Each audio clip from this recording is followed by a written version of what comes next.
Hello, good evening. It's News360 coming to you live from the news hub here at Desawe Kanda. I am Portia Gabo. And I am Martin Asiedu Data. These are the headlines for the next 1 hour.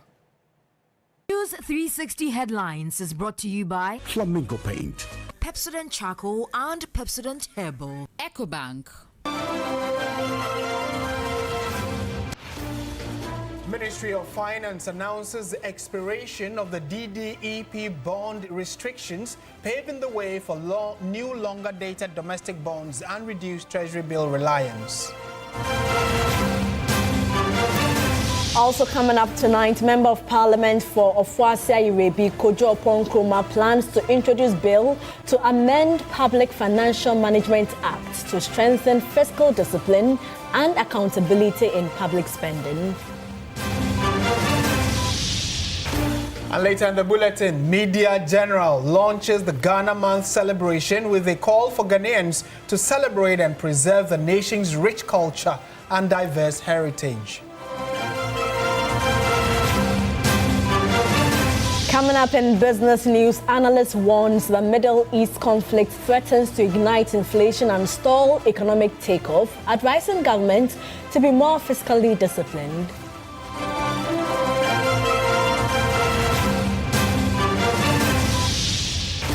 On the international front, U.S. President Donald Trump says the U.S. military is continuing to carry out large-scale combat operations to destroy what he describes as threats posed by Iranian regime.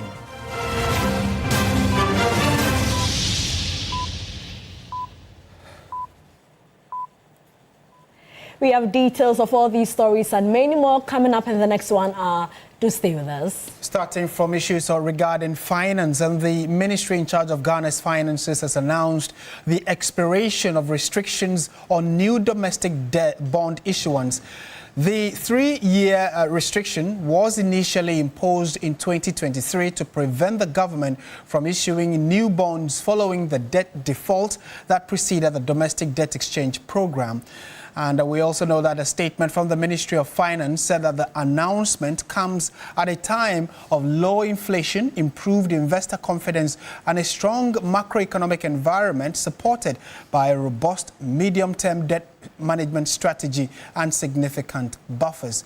The expiration of the restrictions now allows the government to reduce its dependency on Treasury bills to finance the budget and opens the door for issuing new, longer-dated domestic bonds. What does all of this mean, and how does that reflect or impact on the Ghanaian economy? Let's go to the Zoom now and speak to Dr. Peter Tekpe, who is an economist. Doc, a very good evening to you. Thank you for joining us. Can you put it in very simple terms for the layman? What does this statement from the Ministry of Finance mean, the expiration of the DDEP bond restrictions? Thank you very much, and good evening to your cherished viewers. Well, what this means is that, the medium for government to borrow or to finance this project is actually either, through bond issuance, treasury bill, or both locally and domestically for bonds. And when we were restructuring our debt, unfortunately, restriction was placed on government for issuing of bonds because of the default. Now, what it does is that government is unable to now source for funding from both local and the international market for bonds that allow government to have longer tenure or longer periods of repayment. And that is why government is very much excited to issue this announcement because of the expiration of the restriction. So basically what it means is that government will now have access for funding that will give them longer period to repay, other than the shorter tenure like treasury bill. Just like a normal human being, if you are taking loan from the bank, if the tenure is shorter, the repayment is high. But if the tenure is longer, the repayment is low. And so this is basically what it means. So it means that government will now have some breathing space in terms of how much it will need to repay loans in a shorter term. So this is a very good one for the country. For the country. Now, and coming on the back of the many successes, and I'm using the word successes advisedly, coming on the back of the many high strokes government has chalked, what influence could this have on the current economy regarding inflation, etc.? No, it basically means that government also now has access to other sources of funding apart from treasury bill. You know, currently Ghana is shut from the international market from, borrowing. And so government is heavily dependent on treasury bill. And you know, treasury bill, because of the tenor, the government will always take it to refinance just recurring expenditure. This one, government can now have access to funding even for capital expenditure. And because government has a lot of expenditure this year, especially in terms of capital infrastructure, government need more funding for that purpose. And so this is opening the door for Ghana to now have access to funding from other sources apart from treasury bill. Okay. And so this is basically like a patient capital where you get it and then it takes you longer time for you to pay. Okay. Dr. Peter Tekpe, thank you for your time. He is an economist helping us understand that statement from the Ministry of Finance, that the expiration of the DDEP restrictions.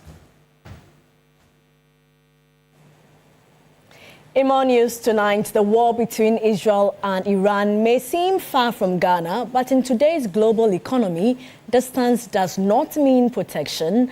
For Ghana, the real question is simple. How does a conflict this far affect fuel, flight, tourism, and the value of our exports? Judith Brown reports.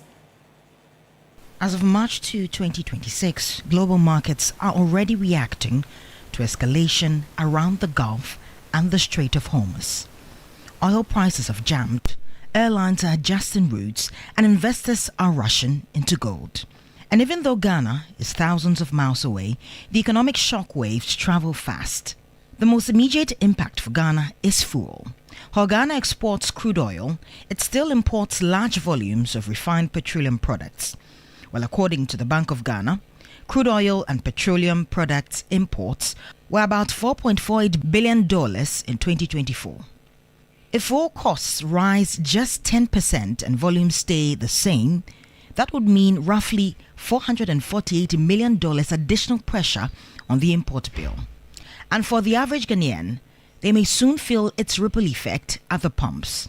The 1 to 3% price projection we even put out there earlier, we may go higher than that due to the escalations you are seeing in the Middle East. There's no tanker moving currently. You will not even dare cross the strait due to the large amounts of missiles flying. And once oil that has been ordered is not being delivered, you are simply looking at a hike.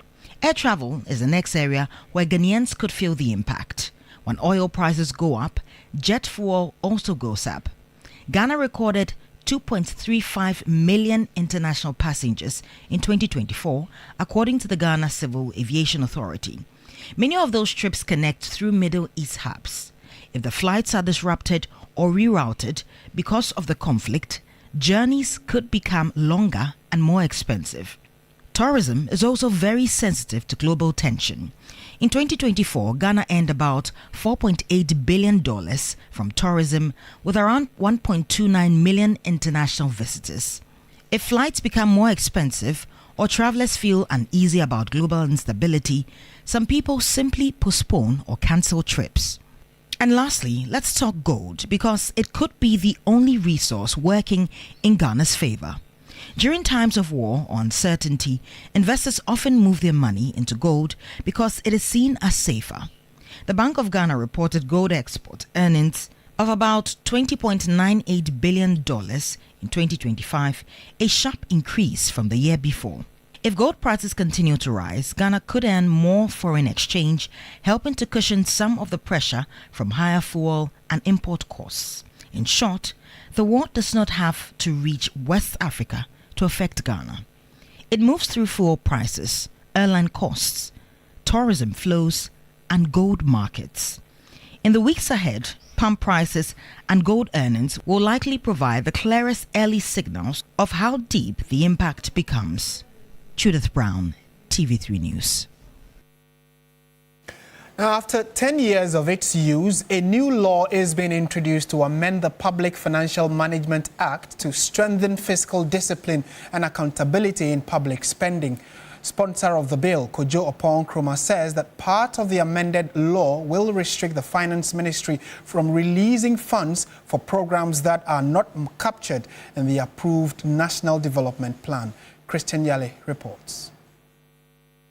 The private members' bill sponsored by the Ofuasia Review Member of Parliament, Jojo Nkrumah, is seeking to amend the existing Public Financial Management Act to ensure that the release of annual budgets aligns with the country's development priorities. Today, there's room for ministries, departments and agencies and metropolitan, municipal and district assemblies to embark on projects or programs which are not exactly emergency projects or programs, but projects or programs that are as though they are part of their normal work, except that they have not been certified under the National Development Planning Commission's plan, which they would have received from the ministries, departments, and agencies. And so this amendment seeks to deny the Ministry of Finance the opportunity to fund such projects and programs. This is separate from contingencies or emergencies that may come up. In strengthening fiscal discipline, only projects approved by the National Development Planning Commission will receive funding approvals. The reason is that also from our experience in government and looking at the loopholes that exist today, there is room and there is a practice where a lot of money is spent on projects that are deemed important by the heads of these institutions, but these projects have not been included in the strategic plan and certified by the NDPC. And in our own small way, we would have helped in saving resources. One of a series of stakeholder engagement was held Monday to receive expert and technical insights into the drafting of the legislation. The bill would, among other things, make development plans duly approved by the NDPC the mandatory basis for the preparation of the annual budget.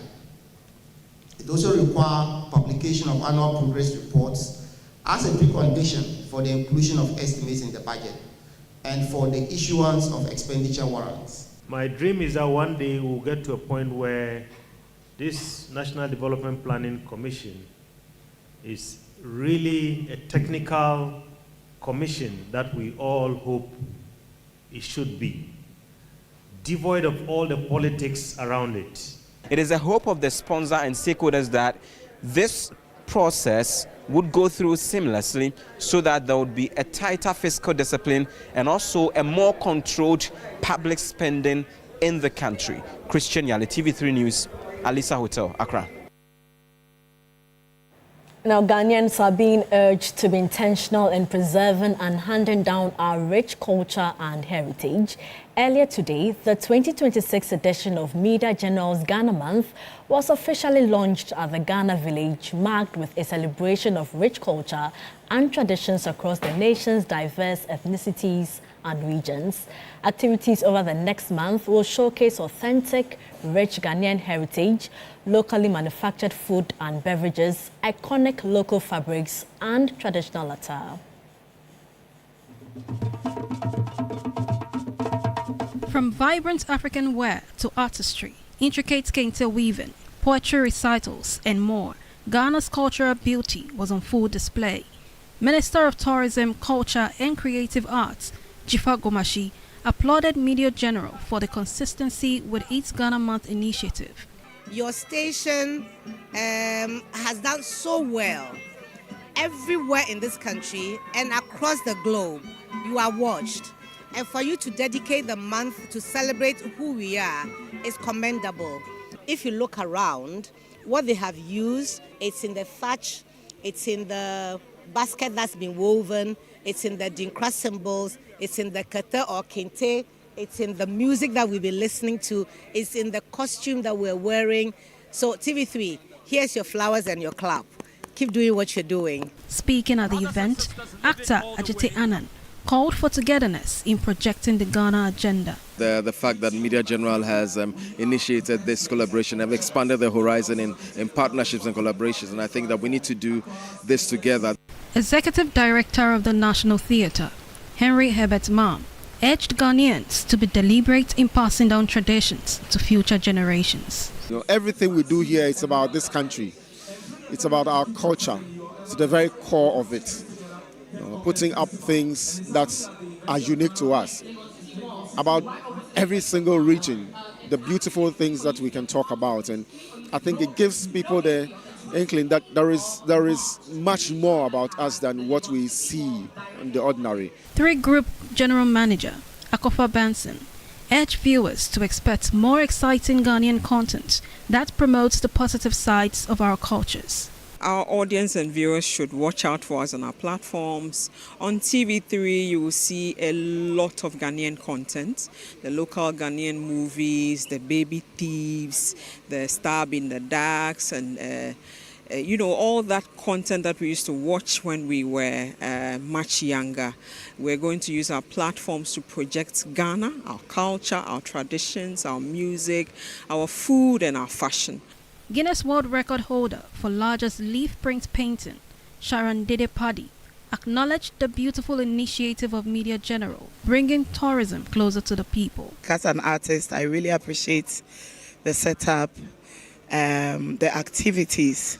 As a heritage painter, I always believe in our past and merging it with our future so that our future generation will know what we had, what we have, and what to project for us in the future. Throughout the month-long celebration, expect cultural discoveries, breathtaking sights, and unforgettable experiences. Our true custodian of culture. It was really beautiful indeed at the launch of the Ghana Month here at Media General. So throughout the month of March, trust us to keep you posted on everything happening in and around Ghana.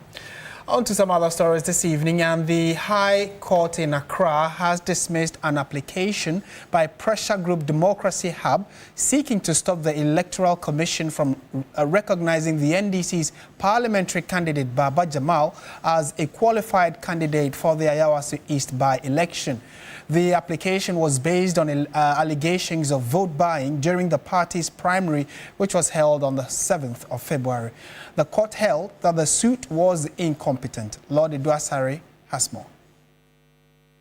Democracy Hub, as part of its reliefs, sought an injunction against the Electoral Commission to restrain the institution from accepting Baba Jamal's candidature unless a new primary is held by the National Democratic Congress, NDC. In their counter motion objecting to Democracy Hub's suit, lawyers for the National Democratic Congress urged the court to dismiss the action by Democracy Hub in its entirety because the process adopted was defective and incompetent. In his ruling on Monday, March 2, the presiding judge, Justice Ejenim Boateng, dismissed the first and third grounds raised by the respondents. The judge also held that the process used by the Democracy Hub was incompetent.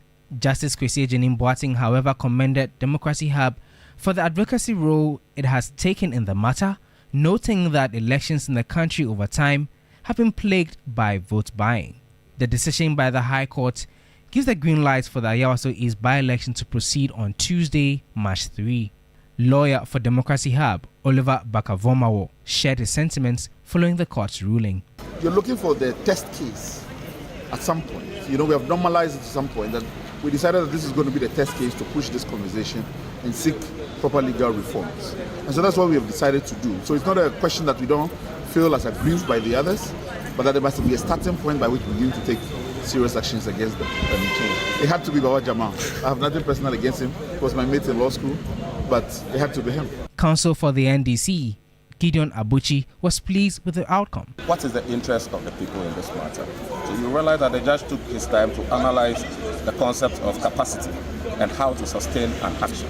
And he said that where capacity is wrong from the beginning, every other thing collapses. You don't even have to go into anything to look at what is actually happening. So basically, this is our request to the court, and we are happy that the court has ruled in our favor and has set the action aside. Deputy Director of Elections and IT for the NDC, Rashid Tanko Computer, expressed confidence ahead of Tuesday's Ayawaso East by-election. We are so much different. See, we have worked a lot in the constituency. As we speak now, we are just in the final stage, preparing to do our final deployment for tomorrow. So this comes as a relief to us, because we know we are winning tomorrow. We are going to win with massive victory, and the gap is going to be wide. So we're praying that we shall have victory today, so that all that we have worked over the period, the 3 weeks we've been in the constituency, will not come to now. Lord Idwasari, TV3 News, Accra. And away from the court, the coalition of unpaid newly posted Ghana Education Service staff on Monday stormed the headquarters of the Ghana National Association of Teachers over unpaid salary arrears. They are calling on the finance and education ministers and union leaders to resolve their concerns, warning that failure to act will lead to a demonstration on Wednesday, March 11. Some of the members of the Coalition of Unpaid Newly Posted Ghana Education Service Staff 2022 cohort took their concerns directly to the offices of the Ghana National Association of Teachers. The group accused the Mother Union of Teachers of failing to push hard enough for the payment of their salary arrears, among other grievances. Many of these teachers say they have worked for over 14 months without pay, leaving them struggling to cover rent, transport, and basic living costs. Some of them shared how the delay in salary payment is affecting them. They have not even received my staff ID yet. So you can imagine not having a staff ID and working for over 14 months. So imagine what I'm doing, how I'm going to school. It's having some, psychological effects on most of us because of this issue. Daniel Anoche is the president of the Coalition of Unpaid Newly Posted GES staff. So there was a scheduled demonstration to go on between us and the nurses. We have been in close communication and all that, only for us to wake up on Thursday morning to realize that the Ministry of Health has been able to negotiate and secure the payment plan for our nurses. The question is, why are we not part of the payment plan? Are we not providing critical services? What is NAT's take on this? Because from the nurses and what they said GRNMA has been very instrumental. The National Secretary of the group, Emmanuel Ofori, appealed to the authorities to immediately resolve their issues, as was done for the 2024-2025 newly posted nurses and midwives by the Ministry of Health. This morning, when we had the opportunity to speak to Mr. Niba, he said they are also doing their part. But I can boldly tell you that their part is not enough. So we are telling the Minister for Finance, Education, and then the GES Director General to meet as soon as possible to resolve the issue at hand. The group met behind closed doors with the head of salaries at the Ghana National Association of Teachers, Isaac Ba, to discuss how best their issues can be resolved. Until then, they say they will either look forward to a resolution or embark on a demonstration. Samuel Yabua Adams for TV3 News, Accra. And the next story is actually quite related to what you just watched. You need to pay attention to it. The government, through the Ministry of Education, says it is preparing to roll out a 20% deprived area allowance for teachers, a move aimed at strengthening the education sector and improving learning outcomes in underserved communities. When implemented, the allowance is expected to serve as an incentive for teachers who accept postings to remote and disadvantaged areas. Meanwhile, the ministry has issued a stern warning to students engaging in hooliganism, cautioning that such misconduct will attract severe sanctions. The Deputy Minister for Education, Dr. Clement Apak, made these remarks while addressing 52 outstanding candidates who excelled in the Basic Education Certificates Examination (BEC). Dr. Park noted that the government remains committed to implementing the 20% deprived area allowance to boost morale and encourage teachers to accept postings in hard-to-reach areas. 20% on top of their gross salary as part of the motivation. So the thinking is that if we can combine the provision of accommodation and some additional remuneration, it will make it easier for teachers to take up appointments in rural, underserved communities. The Deputy Minister also raised alarm over the continued existence of schools operating under trees. According to available data, as of 2024, about 5,000 schools across the country were still holding classes under trees. We are going to be constructing 200 junior high schools, 200 kindergartens, and another 200 primary school blocks, among others, to try and address this phenomena of schools under trees. The ministry has in recent times faced sharp criticism over what some describe as a weak response to rising cases of hooliganism in schools.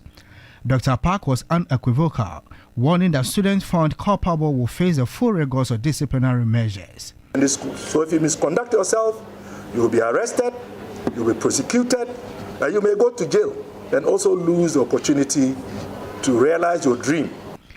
The Kadee District Court on January 20, 2026, fined 4 students 3,800 Ghana cedis, each for assaulting a mathematics teacher at Kadee Senior High and Technical School.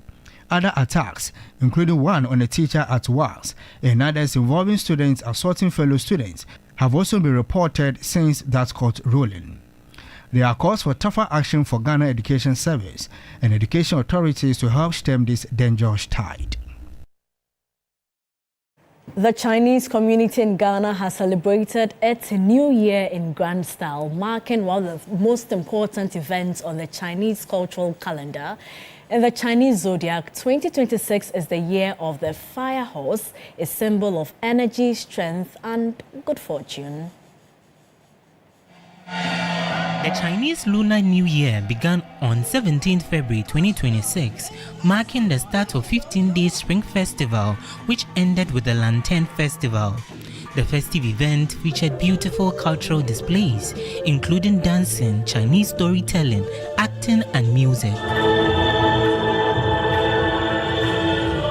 The celebration brought together members of the Chinese community, dignitaries, and invited guests to showcase rich traditions through music, dance, and cultural performances. President of the Ghana Association of Chinese Societies and President of the China Chamber of Commerce in Ghana, Tang Hong, urged the Chinese community to obey the laws of Ghana to help strengthen Ghana-China relations. Ghanaians are kind, hospitable, and Ghana we're a law-abiding country. That is wonderful. I've stayed here 31 years. I have a lot of Ghanaian friends. I don't have any problem in Ghana. I always tell Chinese community, we insist to comply with the rules and the law. That's the most important thing. The Chief Executive Officer of Zondatech Ghana Limited, Yang Yang, spoke about the significance of the zodiac year to the Chinese community at large. Chinese people really like the symbol of horse. Horse in China means hard work and positive energy, and also, with good luck. Because the horse like running fast. Chinese people like efficiency. That's running fast. So means horse is the energy for our Chinese culture. Deputy Defense Minister Enes Brojajimfi lauded Ghana-China relations and expressed hope for a stronger and more sustained partnership. Happy New Year to our Chinese brothers and sisters. This is still News 360 on TV3. Stay with us. Business, sports, and entertainment are all lined up for you.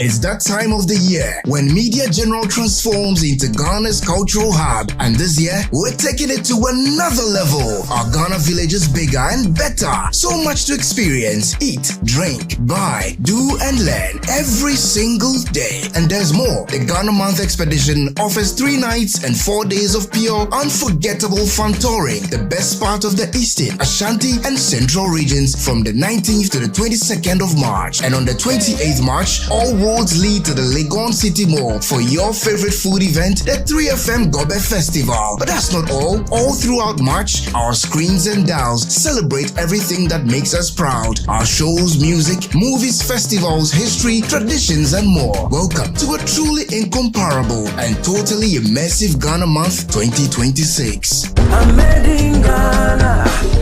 Ghana Month launches on all media general platforms on Monday, 2nd March 2026 at 10 a.m.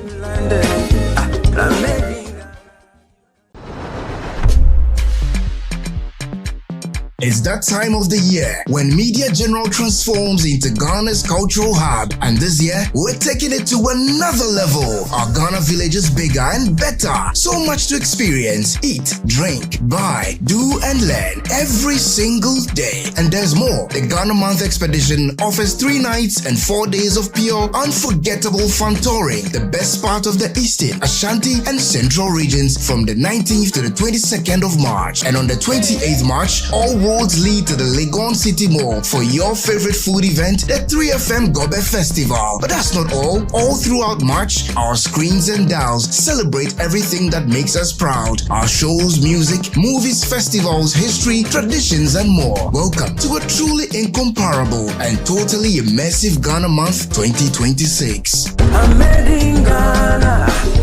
Ghana Month launches on all media general platforms on Monday, 2nd March 2026 at 10 a.m.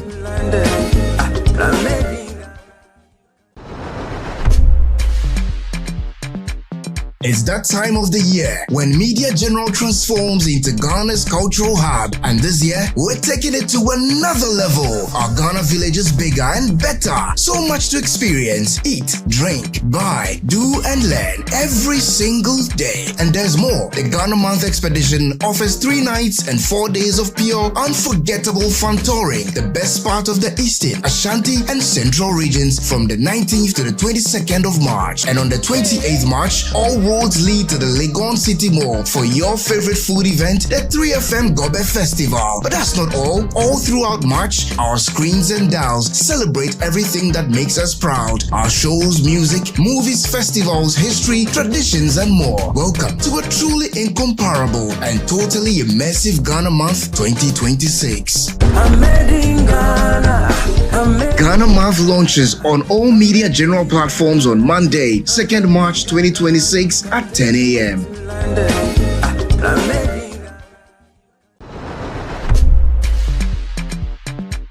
It's that time of the year when Media General transforms into Ghana's cultural hub, and this year we're taking it to another level. Our Ghana village is bigger and better. So much to experience, eat, drink, buy, do and learn every single day. And there's more. The Ghana Month Expedition offers 3 nights and 4 days of pure, unforgettable fun touring. The best part of the Eastern, Ashanti and Central regions from the 19th to the 22nd. It's time to explore Ghana again. From 19th to 22nd March, join the Ghana Month Expedition. 3 regions, 4 days. Eastern, Ashanti, Central. We kick it off in the Eastern region. Chocolate experiences, fresh farm fruits, Safari Valley lunch with zebras and exotic animals, Bonsu Eco Park for canopy walks and ziplining, and then party at the Rock City Hotel. Ashanti takes over. Bonre Kente Museum, Kumasi Museum. Noche Sosa, Lake Bosomtri for hiking adventures and sleepover at Rich Condos. Central brings the history at Sing Manso, Cape Coast Castle, plus lunch by the coast. Then a Crown Resort vacation, quad biking, horse riding, water adventures. All this for 6,500 Ghana City single, 5,500 Ghana City shared rooms, and 10,500 Ghana Cities couple. You're interested, right? Call now 0531 100927 or 0247 120633.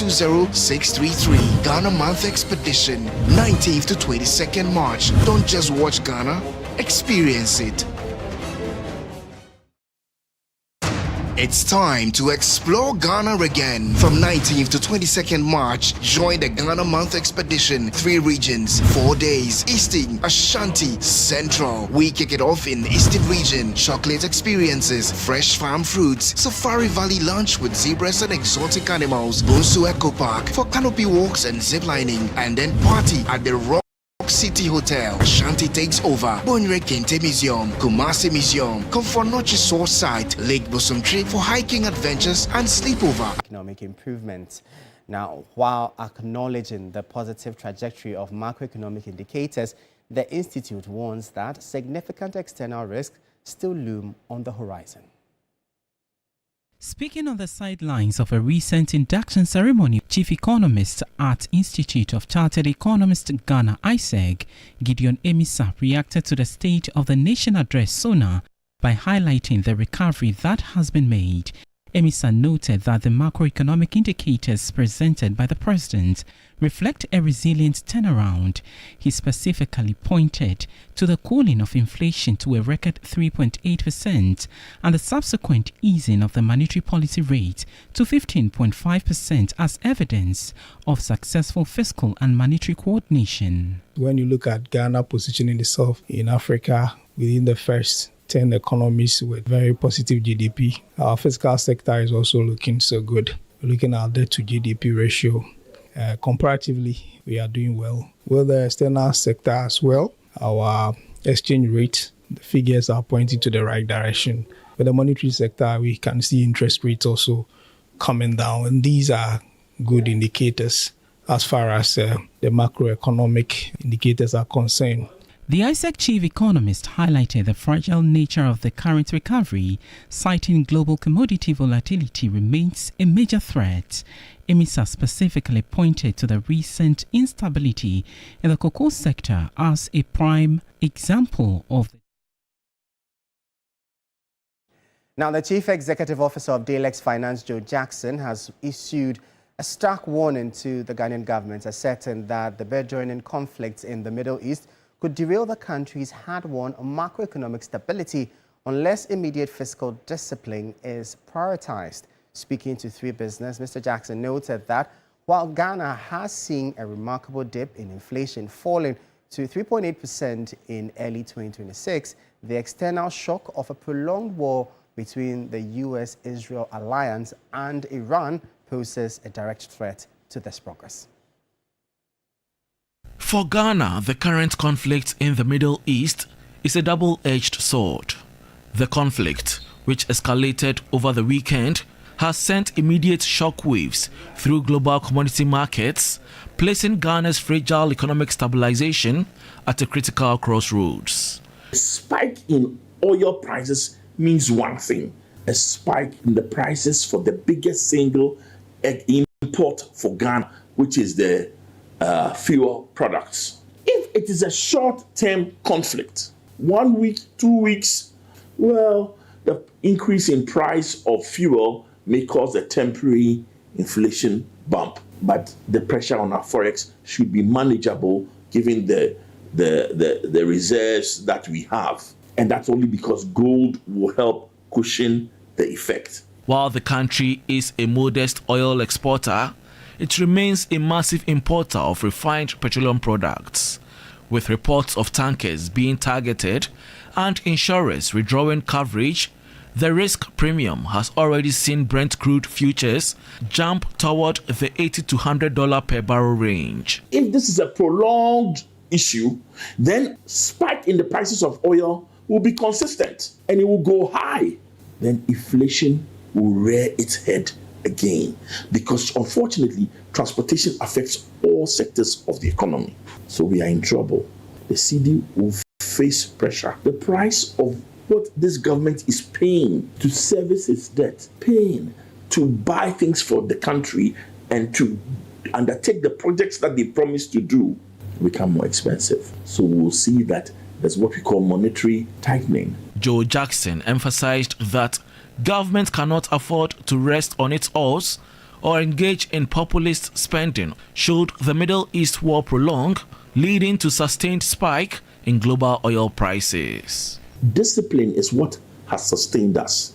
So if it prolongs, all it means is that there will be belt tightening so that we can still reap the benefits of stabilization. What this means to us really, if it prolongs, is that we cannot expect all the things that we were hoping the government will be able to do to grow this economy, to provide and to move on. Now, Oak Barrels, Ghana's proudly homegrown beverage company, has announced the return of its popular drink, Jojo, to the market. The company is assuring customers that all directives from the Food and Drugs Authority, FDA, have been fully complied with and strictly adhered to. Jojo alcoholic mix has returned to the market following its temporary halt in production. This was due to the FDA's directive for all importers, manufacturers, and distributors of mixed drinks containing both alcohol and stimulant to withdraw such product from the Ghanaian market by March 2026. It was announced following a post-registration review, which restricted all banned alcoholic energy drinks due to public health concerns. However, after complying with FDA's directives, Jojo is back. Oak Barrel's commercial director, Elvis Blankson, revealed that the FDA has granted the company approval to sell its Jojo alcoholic mix. The circular that was issued by FDA does not include Jojo. I can say it with all authority that FDA has even issued a certificate to produce all the way to 2029. Initially, Jojo was in 250 ml. We have changed this. This is now 300 ml. We have done the changes that they wanted us to do in terms of the formulation, the bottle, and the content. That has been done. He encouraged Ghanaians to patronize their favorite Jojo drink, now available in stores nationwide. So Jojo is in the market, is not banned by FDA, is in the market, and the customers should look out for Jojo. And that'll be all for today's edition of the business segment here on News 360. I am Michael Obodu. Up next is updates from the currency and the commodities market.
sports segment is brought to you by Sasso Insecticide Spray and Coil.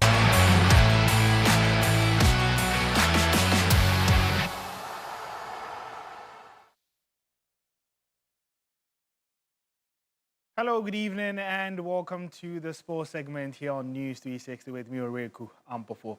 We start off with the Ghana Premier League, where league leaders Mediama Sporting Club dropped points for the third consecutive game after being held to a draw by Swedru All Blacks in matchday 24 action of the Ghana Premier League at Swedru. The result marks the third straight draw. Aranda has seen their commanding lead that was once 8 points, now reduced to just 1 point. My colleague Bileshen has more in the following report. Matchday 24 produced some interesting storylines in the Ghana Premier League, starting all the way from Kumasi in the Baba Yara Sports Stadium. Asante Kotoko hosted Vision FC with the aim of earning a victory after initially beating Young Apostles at Wenchi. That did not happen. Despite Vision FC going down to 10 men around the 70th minute, Asante Kotoko failed to score and the game ended goalless. The fans were definitely not happy and they were constantly calling for the sack of Prince Yawusu, the interim coach of the club. But Kotoko fans will take some solace because their bitter rivals, Hearts of Folk, lost to Bibiani Gold Stars. Now, Bibiani Gold Stars have been the most informed team in the last 5 matches in the Ghana Premier League, chalking up 12 points and moving ever closer to Midiama at the top of the table. Speaking of Midiama, they went to Swedru and failed to get a win over Swedru All Blacks. Their game also ended 0-0, and so that means that Midiama have dropped even more points as we lead to the business end of the Ghana Premier League. So this is how the table stands after match day 24. Midiama are still on top with 45 points, but Bibiani Gold Stars are now just 1 point behind with 44 points. And this is very crucial as we have 10 more games to the end of the season. And so it's a very, very tight one coming up. And then in the third position, we have Hearts of Folk still at 40 points. And then there's also Asante Kotoko just slightly behind Hearts of Folk with 39 points. And so there should be some more interesting storylines popping up in match day 25 of the Ghana Premier League. And definitely fans will be eager to see what happens, especially between Midiama and also Bibiani Gold Stars. To some women's football now, where the Black Queens will play their scheduled match against Russia in the Pink Ladies Cup in UAE, despite ongoing crisis between Israel and Iran. The Pink Ladies Cup, which is a 4-nation tournament taking place in Sharjah among Tanzania, Hong Kong, Russia, and Ghana, will continue as arranged by organizers. Early on Monday, officials from the Ghana mission in the UAE, including the consul and head of Chantry, Abdul Jalil Signal, Yakubu Abdullahi, the Consular Officer, Percy Okujeto, and head of transport, Anna Shaibu, paid a visit to assure the players of government support and commitment to their safety and welfare. There's more details in the following report. Despite the ongoing crisis in the United Arab Emirates, the Black Queens of Ghana have today trained for their second game in the Pink Ladies Cup against Russia tomorrow. Yesterday, the Black Queens of Ghana were not allowed to train. They were not given the green light to step out of their hotel to engage in a light training session after they won 4-0 against Hong Kong in the first game of the Pink Ladies Cup. But today, after meeting with the Ghana missions in the United Arab Emirates, green light was given for the Queens to train for their game against Russia tomorrow. We also understand that there's no chaos around the Black Queens team, and everybody, including the playing body, technical team, and management, are all safe and sound and preparing to continue with the ongoing Pink Ladies Cup. The Black Queens have 2 more games to play, one against Russia on the 3rd of March and the final one against Tanzania on the 7th of March. Well, we continue to bring you updates and more beyond women's football, and also we'll be telling you more Ghanaian stories as the month progresses. Remember that we're celebrating Ghana Month here in Media General on TV3. My name is Oreku Ampofo, bringing an end to the sports segment here on News 360.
Abeku Santana has described the month of March as a special time for every Ghanaian to celebrate and take part in their cultural identity. Speaking to 3 Entertainment at the grand launch of Media General's Ghana Month, the Deputy CEO reiterated that March serves as a moment of reflection and appreciation for Ghana's vibrant cultural heritage, encouraging Ghanaians to actively participate in showcasing the nation's identity and traditions.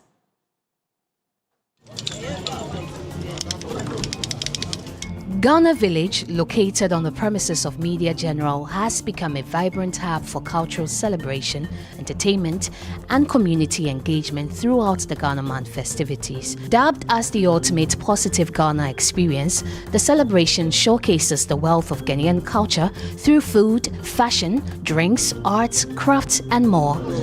The long-awaited Ghana Village and Ghana Month experience here at Media General is fully active. Let's go find out what is happening inside of the village.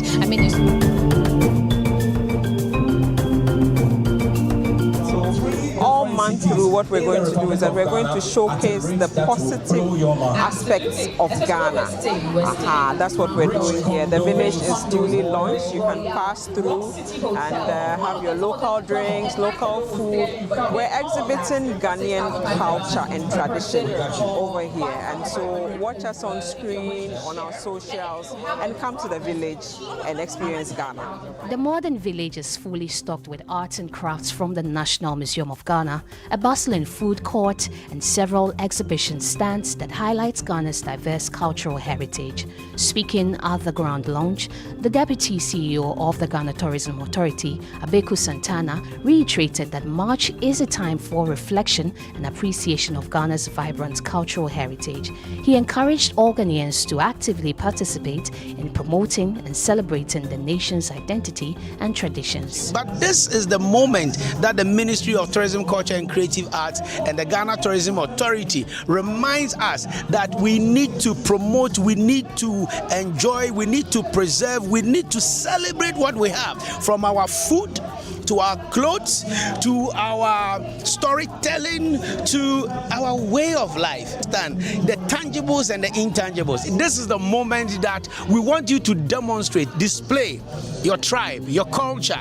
You understand what the heritage that has been passed on to your parents, your ancestors, that you also live in it. This is the moment to call your name, that your friend me ya se wan pafu brakatu. This is the moment you have to say that I am Odinho or Brimpong. This is the time that you have to mention your local name. So there's no country in Africa that celebrates its culture diversity. Been a beautiful launch of the Ghana Village right here at Media General. It's going to be open to the general public throughout the month, and so we will entreat you to come by, pass through, have a feel of what Ghana is truly about. I'm Esiedua Afeni.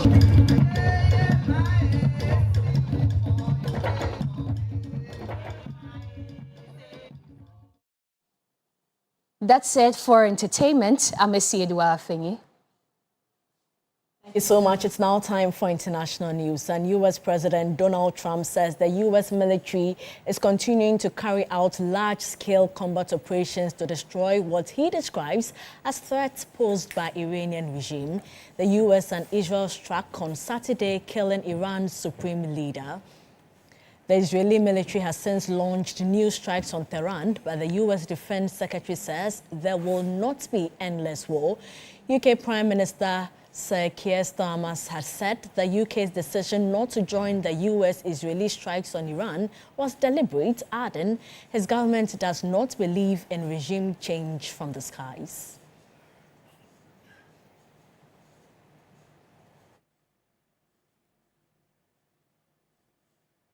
In more international news, the death toll from an attack by a group of unidentified men in a town in South Sudan's Ruweng administrative area on Sunday has risen to 169. And these people were earlier estimated to have been around 122. Health officials reported that all 169 victims were buried in a mass grave on Monday, a somber moment for communities already grappling with shock and grief. Authorities warned that the death toll may rise as recovery teams continue to search for additional victims. And that's how we bring the bulletin to an end. It's a Ghana Month special, so do stay with us throughout this month for special coverage of everything Ghana, especially things made about and in Ghana. My name is Martin Asiedu Date. And I am Portia Gabo. Good evening.